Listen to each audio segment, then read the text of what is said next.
ब्रह्मानन्दं परमसुखदं केवलं ज्ञानमूर्तिं द्वन्द्वातीतं गगनसदृशं तत्त्वमस्यादिलक्ष्यम्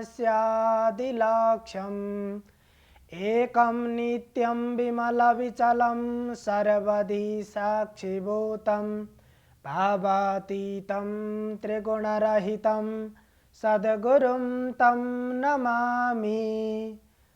अखण्डमण्डलाकारं व्याप्तमेन चराचरं तत्पदं दर्शितं येन तस्मै श्रीगुरवे नमः।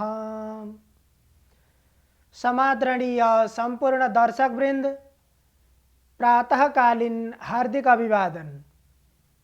इमेज च्यानलको शुभ बिहानी कार्यक्रम मार्फत हामी समुपस्थित भएका छौं। मानिसको यो जीवनमा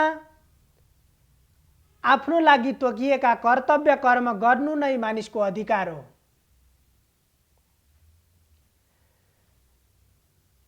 जति यो चराचर जगतमा प्राणीहरूको सृष्टि छन्, जति प्राणीहरू यहाँ व्याप्त रहेका छन्, ती सम्पूर्ण प्राणीहरूमध्ये मानव यस्तो प्राणी हो जसलाई पूर्ण रूपमा सबै कर्म गर्ने स्वतन्त्रता प्रदान गरिएको छ। मानिसले चाह्यो भने कुनै पनि काम गर्नको लागि कसैले रोक्दैन। त्यति धेरै स्वतन्त्र छ मानिस। किन मानिसलाई त्यो स्वतन्त्रता दिएको छ त? मानिसले कर्म गर्दाखेरि विवेकको प्रयोग गरेर, बुद्धिको प्रयोग गरेर कर्म गर्छ। तर मानिस बाहेक जति प्राणीहरू पृथ्वीमा छन्, यो चराचर जगतमा जति प्राणीहरू छन्, अन्य कुनै पनि प्राणीलाई स्वतन्त्रता प्रदान गरिएको छैन। जुनसुकै जीव पनि एउटा एउटा बन्धनमा बाँधिएका छन्।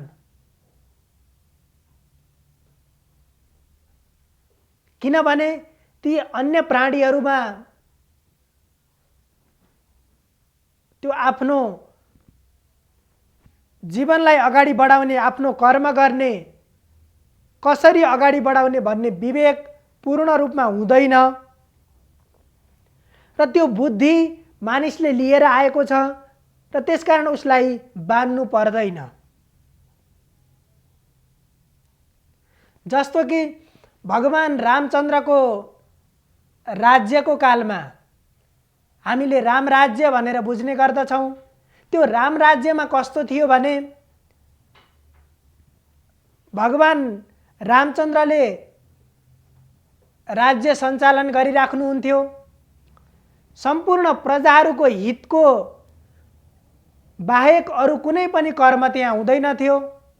केही काम गर्दाखेरि प्रजाको, जनताको हितलाई दृष्टिगत गरेर मात्र कर्म गरिन्थ्यो र जसले गर्दा त्यो राम राज्यमा कोही पनि दुखी थिएनन् र त्यहाँ कोही पनि शत्रु पनि कोही पनि थिएनन्। र भन्ने गरिन्छ त्यो राम राज्यमा कसैको पनि घरमा तालचा लगाउनु पर्दैन थियो रे। कसैको घरमा भएका सामानलाई चाबी लगाएर लुकाएर राख्नु पर्दैन थियो।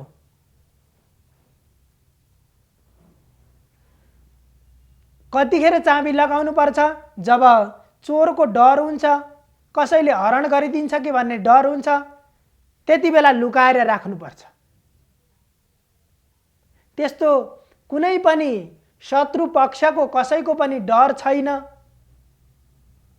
नराम्रो काम गर्ने व्यक्ति संसारमा, समाजमा कोही पनि छैन भने त्यस्तो ठाउँमा केही पनि चीज राख्दाखेरि लुकाएर राख्नु पर्दैन, चाबी लगाउनु पर्दैन, बन्धनमा पार्नु पर्दैन। त्यस्तै नै मानिसको जीवन पनि मानिसले भित्री रूपमा जन्मसँगै त्यस्तो क्षमता लिएर आएको छ, त्यस्तो शक्ति लिएर आएको छ ताकि मानिसलाई यो धरतीमा आउँदाखेरि नै कुनै पनि बन्धनमा पारिएको छैन। तर जब यो संसारमा आइसकेपछि आफ्नो त्यो शक्तिलाई मानिसले बुझ्न नसक्दाखेरि सबैभन्दा बढी बन्धनमा मानिस नै पर्छ। यो एकदमै विचारणीय कुरा छ।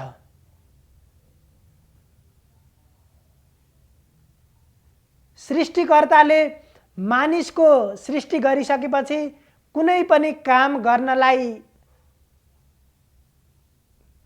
मानिसलाई रोकेको छैन। तर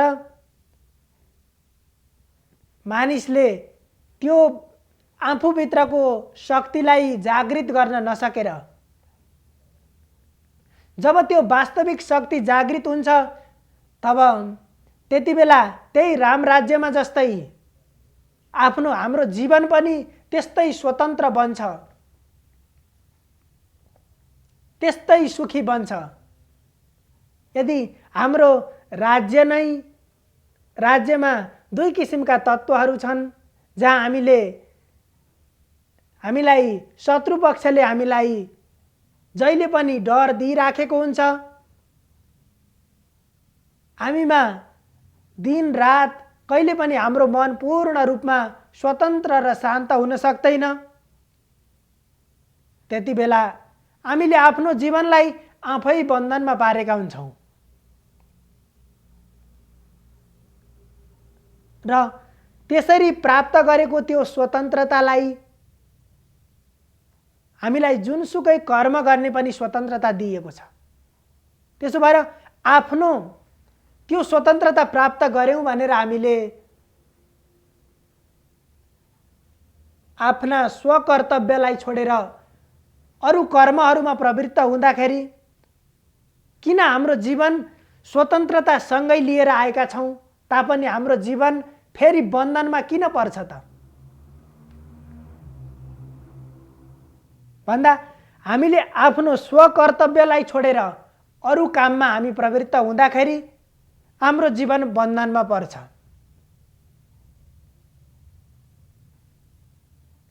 हामीले आफ्नो मार्गलाई बिर्सेर चारो खोज्न जाँदा चरो जालमा परे जस्तै हामी पनि आफ्नो मार्गलाई छोडेर त्यो सुख र आनन्द खोज्नलाई हामी अन्यत्र भौतारिन्छौं। कतिखेर मान्छे त्यस्तो हुन्छ अरे जब हाम्रो यो सद विवेकले काम गर्दैन, हाम्रो आफ्नो कर्तव्यलाई हामीले बिर्सिन्छौं, त्यति बेला हाम्रो बुद्धि मति पनि भ्रमित हुन्छ अनि त्यो चारो खोज्न गएको चरो जालमा परे जस्तै हाम्रो जीवन पनि जालमा बन्धनमा पर्छ। त्यसरी जीवनलाई यदि हामीले स्वतन्त्रता लिएर आएको जीवनलाई बन्धनमा पार्यौं भने त्यहाँ दोष कसको छ? अरू कसैलाई पनि दोष दिने ठाउँ हुँदैन। त्यसो भएर मानिसको अधिकार भनेको आफ्नो कर्तव्य कर्म गर्नु मानिसको अधिकार हो। भगवान श्रीकृष्णले धेरै कुराहरू बताउँदै जाँदा निचोडको रूपमा पनि यही कुरा भन्नुभएको छ। कर्मण्येवाधिकारस्ते मा फलेषु कदाचन ते कर्मणि एव अधिकारः। तिमीले जीवनसँगै जुन स्वतन्त्रता लिएर आएका छौ त्यो स्वतन्त्रतालाई सुरक्षित राख्नको लागि कर्म गर्नमा मात्रै तिम्रो अधिकार छ। त्यसो भएर त्यो फल रूपी बन्धनको त्यो आसक्तिमा, त्यो मोहमा फसेर जीवनलाई, स्वतन्त्रता लिएर आएको जीवनलाई बन्धनमा पार्नु हुँदैन भनेर भगवान श्रीकृष्णले बताउनु भएको छ। त्यसो भएर यह शास्त्र विधिमुत्सृज्य वर्तते कामकारतः न स सिद्धिमवाप्नोति न सुखम न पराम गतिम। र यसरी शास्त्र विहित, शास्त्रले बताएका कर्म जसले गर्छ त्यसले जीवनको आफ्नो अधिकारलाई प्रयोग गर्छ र आफ्नो जीवनलाई स्वतन्त्रतापूर्वक जिउन सक्छ। तर सुख र आनन्दको खोजीमा अन्यत्र त्यो सुख र आनन्द खोज्न जाँदा कहिल्यै पनि त्यो सुख र शान्ति भेट्दैन। कस्तुरी मृगले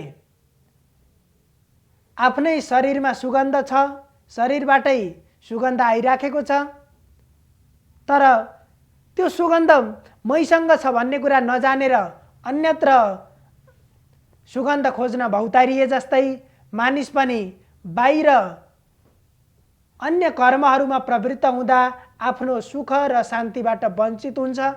त्यसो भएर हामीहरूको अधिकार भनेको, सम्पूर्ण मानिसको अधिकार भनेको कर्तव्य कर्म गर्नु नै हो।